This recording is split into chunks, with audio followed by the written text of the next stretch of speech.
की बाळा लहानपणी एक शाळाच्या बाहेर दुकान राहायची. त्याच्यामध्ये खोबऱ्याच्या बंट्या भेटायच्या, पण पैसा नसं जवळ. मस्त खा वाटायचं पण पैसा नसं जवळ. बंट्या मी आज तुम्हाला घरची घरी बनवून दाखवी, जुनी आठवण ताजी करून दाखवते. लेकी बाळू, तुम्हाला काय बंट्याला काय काय सामान लागत ते पहिलं मी तुम्हाला दाखवून घेते. 100 ग्राम दूध पावडर घेतली.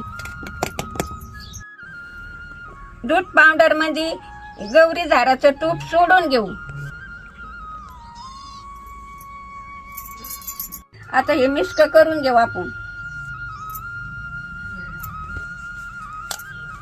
मस्तपैकी मळून असा भुगरा करून घेतलाय. आता चूल चांगली पेटली. हे पॅन त्याच्यावर ठेवून घेते. आता हे वाटीवर पाणी चाचणीला टाकून घेते.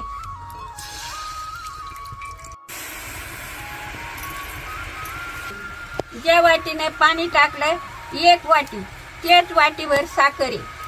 आता ती पण सोडून घेते. उकळी आली पाण्याला.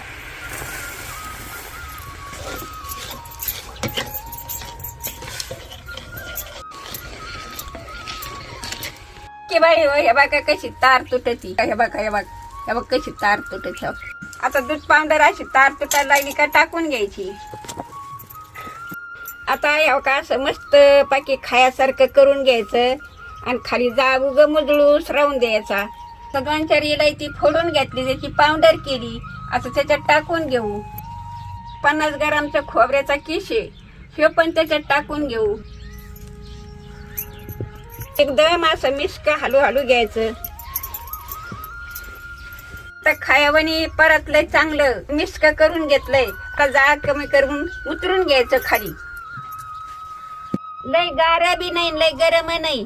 लय गरम असते ते हाताला चिकटत, हात पोळत येतं. जरा गारच होऊन द्यायचं आणि गोट्या बनायच्या अशा. हे बघा अशा बनवून घ्यायच्या. अशाच पटापट्टा बनवून घेते. आपल्या बंट्या बनवून झाल्या. आता खोबऱ्याच्या केसात गोळू घेते आणि फुलपात्रात ठेवून देते. लेकी बाई हो, हे बंट्या घरची घरीच बना.